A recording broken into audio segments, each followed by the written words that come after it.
Bismillahirrahmanirrahim. Assalamualaikum warahmatullahi wabarakatuh.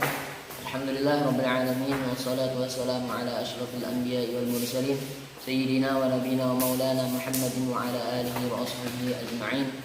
Puji syukur kehadirat Allah Subhanahu wa taala yang telah memberikan kita nikmat karunia hidayah serta inayahnya sehingga kita dapat berkumpul di dalam perkuliahan meskipun dalam keadaan daring.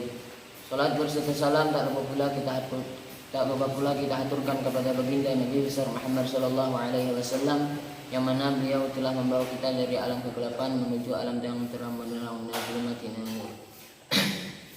Kami dari kelompok 7 akan menyampaikan materi pertumbuhan dan perkembangan peradaban Islam Bani Fatimiyah Mesir, yaitu beranggotakan Ahmad Rida, Ahmad Busairi, Ahmad Rijali, Muhammad Rizki, Rizal Azmi, Muhammad Hasbi, Muhammad Fajri. Penyampaian materi pertama yaitu sejarah berdirinya dinasti Fatimiyah. Dinasti Fatimiyah dikenal dalam sejarah sebagai satu-satunya dinasti Syiah dalam Islam. Dinasti ini awal berdirinya di Tunisia pada tahun 909 Masehi sebagai tandingan dari kekuasaan dinasti besar lainnya di Baghdad, yaitu Bani Abbasiyah. Pendirinya adalah Sa'id ibni Husain. Diduga merupakan keturunan pendiri kedua sekte Ismailiyah, seorang Persia bernama Abdullah ibnu Maimun. Awal sejarah dinasti Fatimiyah bermula dari wafatnya Imam Ja'far al-Shadiq. Syiah terpecah menjadi dua golongan, yaitu golongan pertama meyakini Musa al-Kazim sebagai imam ketujuh pengganti Imam Ja'far al-Shadiq, dan golongan yang lain mengaku Ismail ibnu Muhammad al-Maktum sebagai imam ketujuh, yang seharusnya golongan kedua ini yang dikenal dengan Syiah Ismailiyah.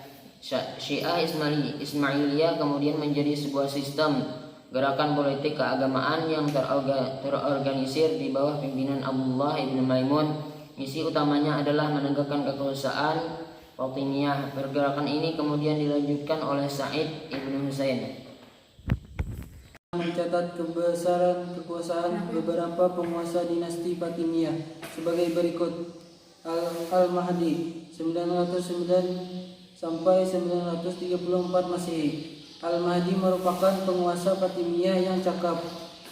Al-Mahdi melancarkan gerakan perluasan wilayah kekuasaan ke seluruh Afrika yang terbentang dari pembatasan Mesir sampai dengan wilayah Fes di Maroko.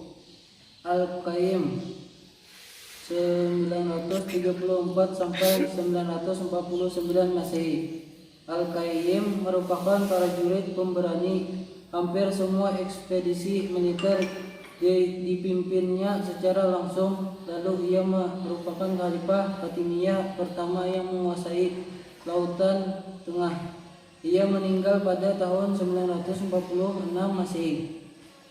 Mu'izz 965 sampai 975 Masehi. Banyak keberhasilan yang dicapainya. Pertama kali ia menetapkan untuk mengadakan peningkatan ke seluruh penjuru wilayah kekuasaannya untuk mengetahui kondisi yang sebenarnya. Selanjutnya ia menetapkan langkah-langkah yang harus ditempuh demi tercapainya keadilan dari kemakmuran. Al-Aziz 975 sampai 996 Masehi. Ia dicatat sebagai khalifah Fatimiyah yang paling bijaksana dan pemurah. Kedamaian yang berlangsung pada masanya ia ditandai dengan kesejahteraan seluruh warga baik muslim maupun non-muslim. Kemajuan dinasti Fatimiyah mencapai puncak pada masa pemerintahan ini. Masa Al-Hakim. Al-Hakim ketika naik tahta baru berusia 11 tahun. Selama tahun-tahun pertama, Al-Hakim berada di bawah pengaruh seorang gubernurnya yang bernama Berjawan. Di kemudian hari, Al-Hakim mengambil tindakan menghukum bunuh terhadap Berjawan lantaran penyalahgunaan kekuasaan negara. Al-Zahir naik tahta pada usia 16 tahun, sehingga pusat kekuasaan dipegang oleh bibinya yang bernama Siti Al-Mulk. Sepeninggal sang bibi, Az-Zahir menjadi raja boneka di tangan menteri-menterinya. Pada masa pemerintahan ini, rakyat menderita kekurangan bahan makanan dan harga barang yang tidak terjangkau. Kondisi ini disebabkan terjadinya musibah banjir terus-menerus. Al-Mustansir pemerintahannya selama 61 tahun, merupakan masa pemerintahan terpanjang selama sejarah Islam. Pada awal pemerintahannya berada sepenuhnya di tangan ibunya, lantaran ketika dinobatkan sebagai khalifah, ia baru berusia 7 tahun. Pada masa kini, kekuasaan Fatimiyah mengalami kemunduran secara drastis. Al-Musta'i, putra termuda Al-Mustansir yang bergelar Al-Musta'i, menduduki tahta khalifah sepeninggal sang ayah. Nizar, putra Al-Mustansir yang tertua, menentang penobatan adiknya. Ia segera bangkit di Alexandria setelah memecat gubernur wilayah ini. Namun 1 tahun kemudian ia dapat dipaksa menyerah. Pemerintahan dinasti Fatimiyah. Kondisi sosial dan politik masyarakat sejak awal berdirinya Daulah Fatimiyah dapat membangun imperium yang kuat dan berbagai penyokong pembangunan fisik yang menandakan bahwa Daulah Fatimiyah secara politis sudah memiliki suatu konsep pemerintahan dan menunjukkan suatu kondisi politik yang cukup stabil. Kestabilan itu cukup dinamis walaupun terjadi pergantian kepemimpinan di Daulah Fatimiyah. Pergantian kepemimpinan ini berdasarkan keturunan kekuasaan khalifah silih berganti secara turun-temurun kepada putra mahkotanya. Perundangan dan hukum. Dalam bidang pemerintahan dinasti Fatimiyah melakukan kebijakan seperti Bani Umayyah dan Bani Abbasiyah, seperti penanggulan kejahatan dan pelaksanaan sanksi para kadhi, menyelenggarakan bidang kehakiman menurut hukum-hukum agama. Fatimiyah. Administrasi negara. Dalam pemerintahan seseorang khalifah dibantu oleh seorang wazir yang secara administrasi membantu dalam penyelesaian urusan strategis militer, birokrasi, lembaga keuangan dan lembaga peradilan. Dalam pemerintahan Daulah Fatimiyah dapat diketahui mengenai peradilannya bahwa peraturan hukum berlaku seperti dalam mazhab Syiah pada umumnya dan Islamiyah pada khususnya. Hubungan internasional.